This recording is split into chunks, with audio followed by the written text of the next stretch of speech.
Hello and welcome to this week's episode of Pre-Match Drills. On the show this week we speak to Captain Jack Grimmer. I also speak to Rich Fay of the Rob Ryan Red podcast to get the lowdown on Wrexham. But first, let's catch up with the head coach, Mike Dodds. Mike, big game on Saturday, but it must be lovely to have been here at Harlington without a midweek game just to be out on the grass.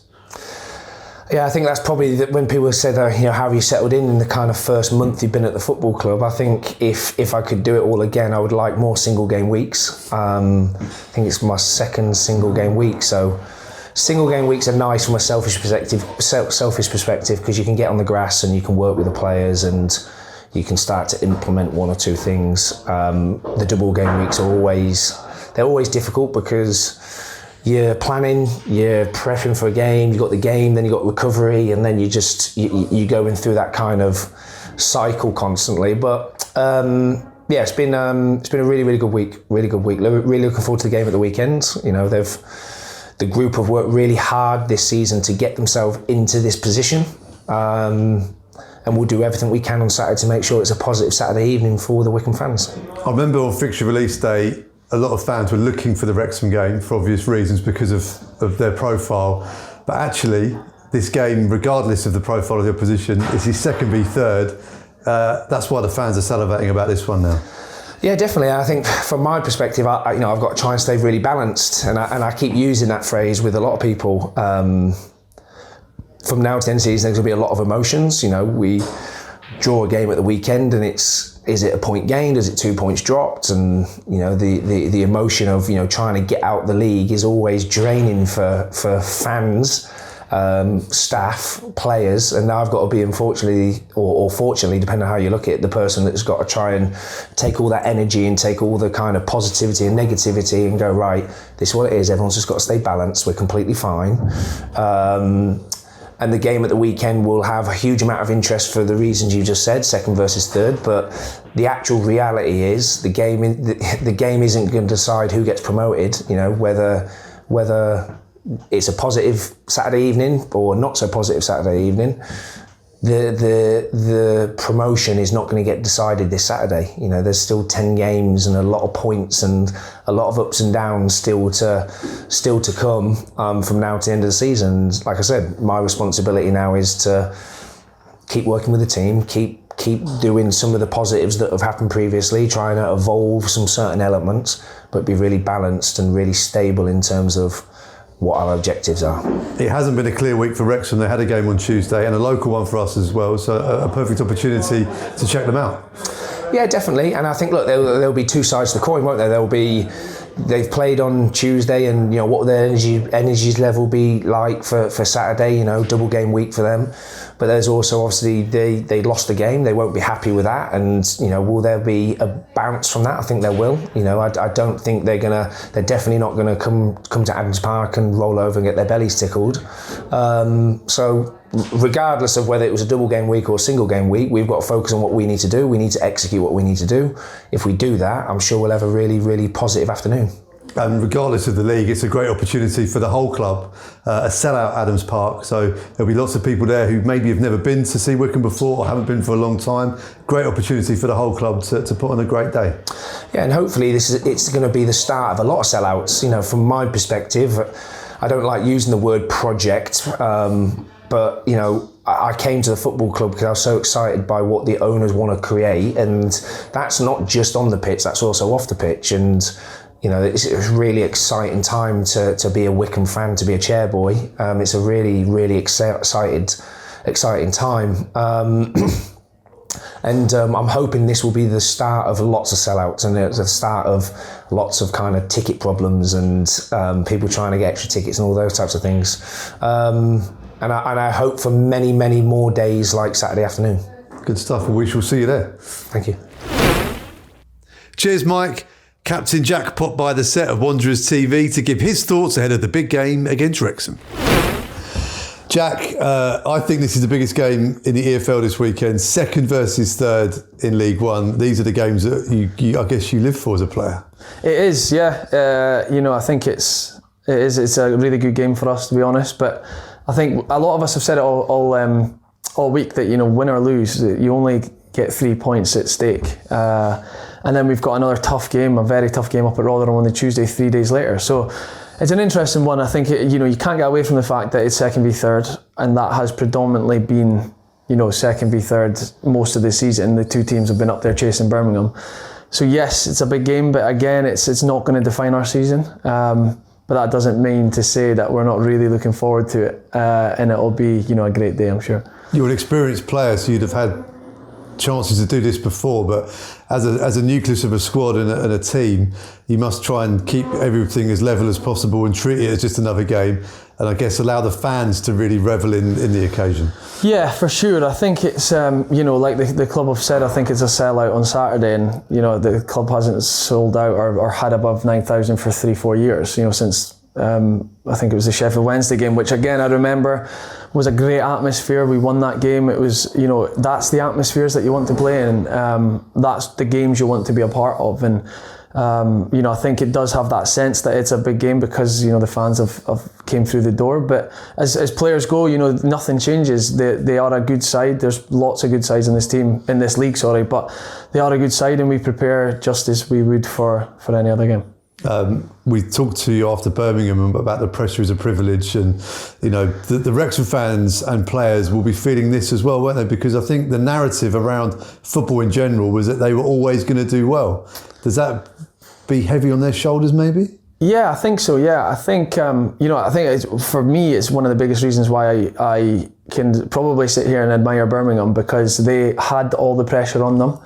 Wrexham were the same, but Birmingham have managed to, create a crazy gap between us and them. But Wrexham came up with, the expectation that they were going to be up there. They spent the money to warrant being up there, and it's with all the hype, and all of the stuff off the pitch, I think it does create a lot of pressure for their players, and their players have managed to cope with that so far this season, so they've done well. But this is crunch time. This is where the heat sort of goes up an extra notch or two, and but yeah, as you say, I think they've dealt with it. I would sit and say that they've dealt with it reasonably well. Yeah.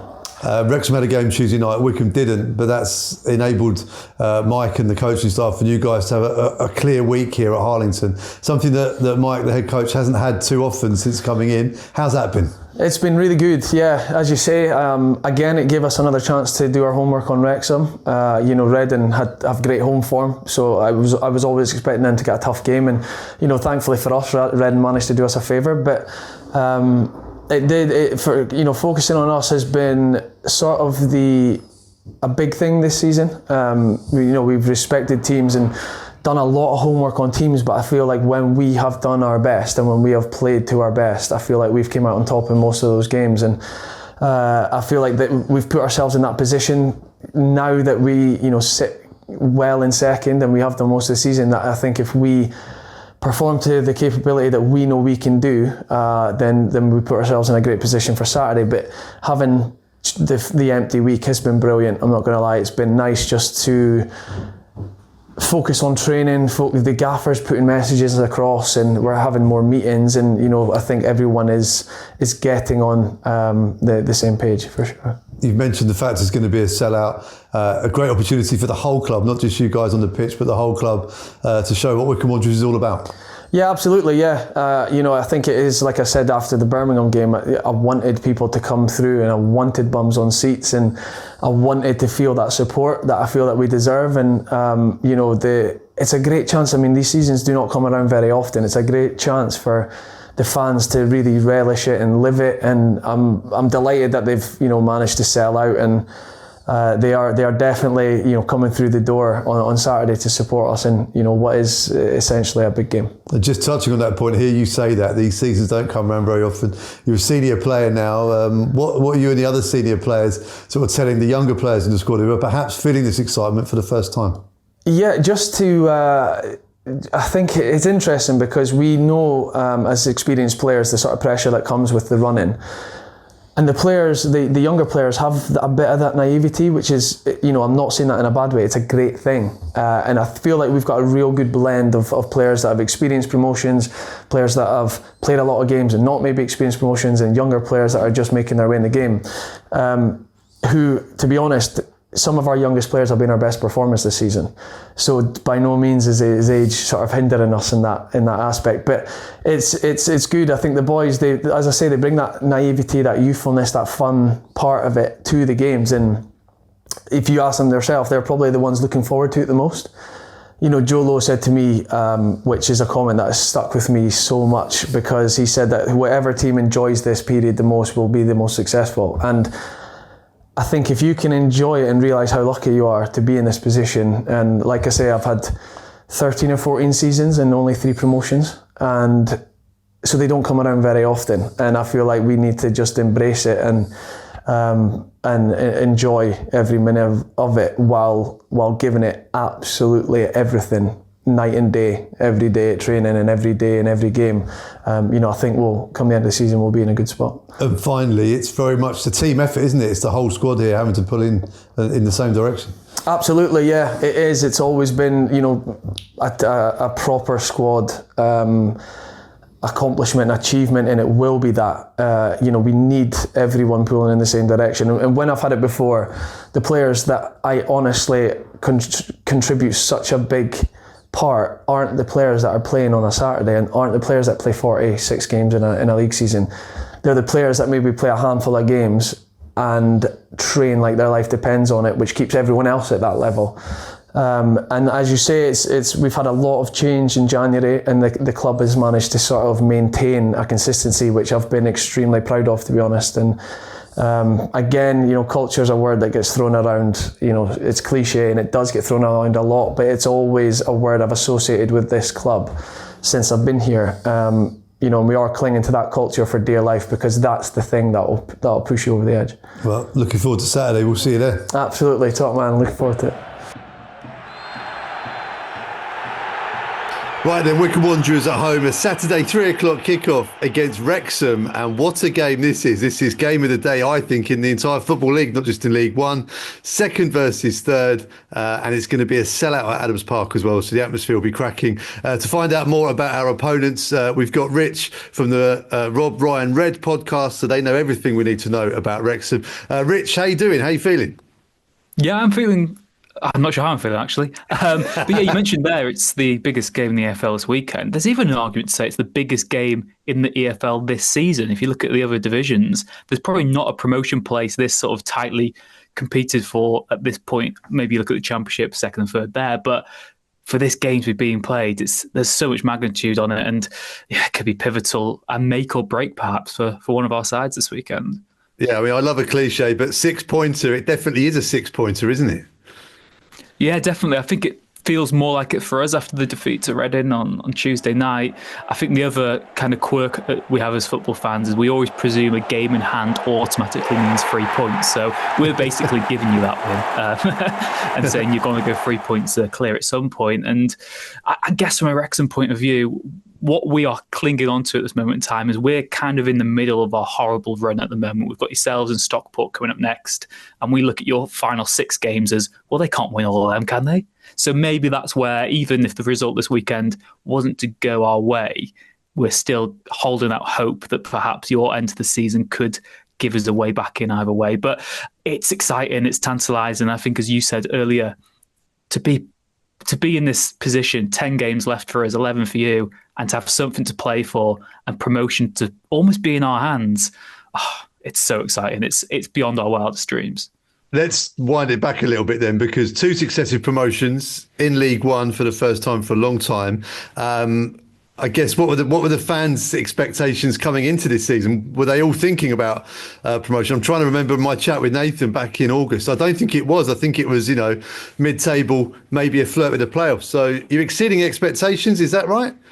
Yeah, definitely. I think at the start of the season, I did the sort of Wrexham preview for 442 magazine, and I had us down to finish 10th. And I thought that would be a very good finish. I was looking at the teams who were getting relegated, the teams already in League One. And yeah, the other teams who got promoted with us. You'd naturally say someone like Stockport would have been there or thereabouts because they finished above last season. They improved their squad as well last summer. So I think we would have taken mid-table and a season of stability. And then as the season's gone on, the expectations have changed. It got to about January. We were in a similar position to we're in now. And the narrative sort of flipped to, well, if we don't get the playoffs, it'll feel disappointing. But in all honesty, just to be back where we are is ridiculous, really, because if you look at Wrexham's 161-year history, whatever happens now, this will effectively be our 7th best ever finish. We've had 4 seasons in the Championship, the promotion season to get there, and one back in the 1930s when there wasn't really promotion. So this will be one of Wrexham's best ever seasons, whatever happens now. And you've got to always remember that, because it's so difficult once you've lost a game or you feel a bit despondent to get a bit, irrational, overreactive.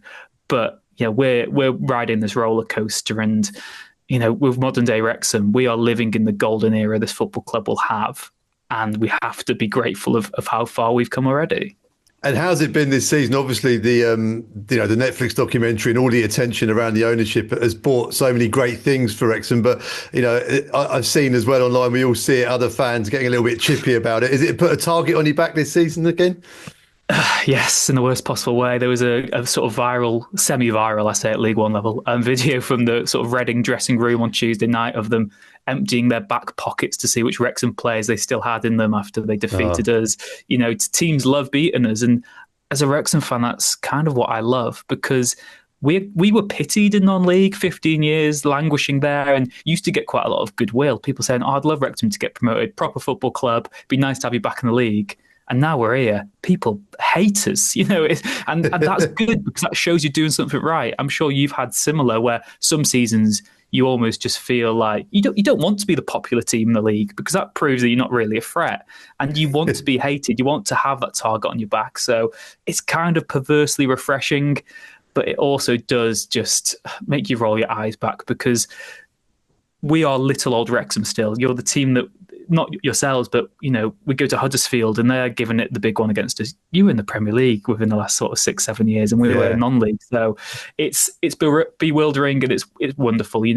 We are now playing against teams we feel we should be at the level at. I think traditionally Wrexham have always been a League One football club. That's where we view ourselves in the sort of football food chain, and that's where we are right now. And this is what we wanted. We've got to accept our fate. Weirdly, I don't think I've done this on any other sort of topic with a fan this season, but talking with like a film head on, I'm thinking that the narrative of Wrexham, all good movies have the story arc. You've had 2 consecutive promotions. In my mind, for the film and for Netflix, you need a heartbreak season. Is this it? I'd actually argue that good news sells. So I'm not saying we need that narrative twist right now. Maybe we could have that. Or maybe our negative season could be 17th in the Premier League, But yeah, it's from a narrative twist, it's very compelling. And I think also going forward from a documentary sense, there is that question. What happens if Wrexham do just become a mid-table team, which, we would be quite happy with, content with as supporters, in the sense that you always strive for more, but you've got to accept your place in your reality. And yeah, maybe from a Wrexham point of view, we'd say we could actually be the underdogs in the Championship. I know that's a title we've been brandished with at times, and we've tried to adopt. Doesn't cut it at National League level when we're outspending everyone. We're the better team than everyone. League 2 level, we still had more money and better players than most of us. League 1, I think it is a more level playing field. But if Wrexham got to the Championship, they genuinely would be one of, if not the smallest club there. And that is maybe where you want that compelling story arc. So we'll save it till after the weekend, sorry.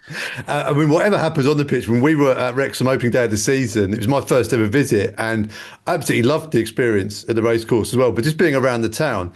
And if you remove the football out of what's happened with the football club, it's had a monumental effect on the community, hasn't it? Absolutely. And I think football results are great, and we always ride this wave, and the harsh reality is that where you finish in the league can be forgotten unless it's an exceptional season. But the legacy of the takeover is just that pride and that rejuvenation and that actual sort of buzz around Wrexham now. There was a real Wrexham match day experience that is a proper quantifiable thing now. There is the buzz. Some local businesses are really thriving because of it. There is a real desire for North Walians and people in the Northwest as well to get there, and of course people from across the globe. So that is what the legacy will be. When you look back in 10, 20 years, however long we've got the current ownership for, it will be that restored pride and belief in the local team, and hopefully a new revamped stadium long term to go with it as well. But yeah, a lot's changed since that opening day of the weekend. Yeah, absolutely has, yeah. And we lost our first two. Didn't lose again until, I think, 29th of December. So we shall see what happens on Saturday. Right, back to the football. Phil Parkinson, it's pretty much a set system, isn't it? He loves the 3-5-2. I'm guessing that remains. Yeah, it's exactly the same. The only sort of tweak is that our strike force is a bit more... I'm not going to say mobile because it's not in that sense too much, but it's not really the little man and the large man. There used to always be Ollie Palmer, Paul Mullin. That's what got us up these leagues. Some variance there. But now it's sort of two bigger guys, and that's kind of it. Lots of crosses into the box. We don't really worry about having that much possession. Very well drilled out of possession without the ball, and we like to hit teams on the counter-attack. So we are quite well set up to away matches. Obviously, it didn't work against Reading on Tuesday night. That was just, they did a job on us. We were horrendous, regardless of the journey we've been on. And like I said, trying to be rational. Hey, we're football fans. That doesn't work. It was just a bad performance for any level. Aimless long balls into the box. But yeah, that's what you're going to get. You're going to get 3 centre-backs. You're going to get maybe the midfield's the only interesting tweak, whether he goes for 2 holding midfielders and 1 more advanced, or if he goes for 1 holding and 2 who can sort of move the ball up. But yeah, 3-5-2, it's going to be that. You can bet your life on it. George Dobson's a midfielder that we know quite a bit about. We've seen him a lot at various clubs. He's had a bit of an injury of late. Is that right? He came off early? Yeah, that was against Huddersfield Town a week earlier than last Tuesday. Not this Tuesday we've just had this week, but that one previously. Didn't play against Rotherham. Didn't feature against Reading on Tuesday night either. But should be back, you'd think, for this weekend. Wouldn't be surprised if it's Dobson, Matty James, and then Ollie Rathbone in the midfield. But yeah, he's he for the first 6 months really was probably the leading candidate for Wrexham's player of the season, just because of his work rate, the way he goes into challenges, and just that sort of passion he plays with. Ollie Rathbone's the guy at the moment, though. He is probably going to win Wrexham's player of the season. He's come on leaps and bounds. When we played early in the season, he was kind of just... we just didn't know what to do with him. We didn't know his position, where he fit into the team, but he's been the heartbeat of it at the moment. So yeah, Ollie Rathbone's probably the one to watch, I'd say, this weekend. Okay, and you mentioned about the performance at Reading being a bad one. That happens, but what's more important is how teams react. When you've had bad performances under Phil Parkinson, what's generally been the reaction in the next game? It has been quite positive. When you look back, I think the game that, again, Wycombe fans will probably be quite aware of will be that Notts County win on Easter Monday. Hand of Foz, Ben Foster's penalty save. We win 3-2, effectively wins us the National League that match. On Good Friday, we lost 3-1 against Halifax Town. And I genuinely don't believe that we would have beat Notts County in those circumstances without that defeat against Halifax. I think it reminded the players that they are vulnerable, that you aren't going to win every game just because you're Wrexham and just because you think you deserve to. The Reading defeat, look at the league table, it's not as bad as maybe we're making it out to be right now. And they've been very good at home this season despite the circumstances. But it should be a kick up the backside. Whatever happens, we will not play as bad this Saturday as we did on Tuesday night. I just don't think it's possible. But whether that's enough to get a result, we will see. I think what we are going to encounter, I'm sorry for this, is 2 teams who don't lose many matches, and that doesn't mean that we might see a winner this weekend. We shall see. Right, it's delicately poised. I think we're turning the corner now into the home straight. We're both well placed, and it's great to have you up there. You said about it being your 7th best ever season. It's a similar sort of number for us too. So it's great to have clubs like Wycombe and Wrexham up there amongst the Birmingham Cities and Charltons and Huddersfields and all these other ex-Premier League teams.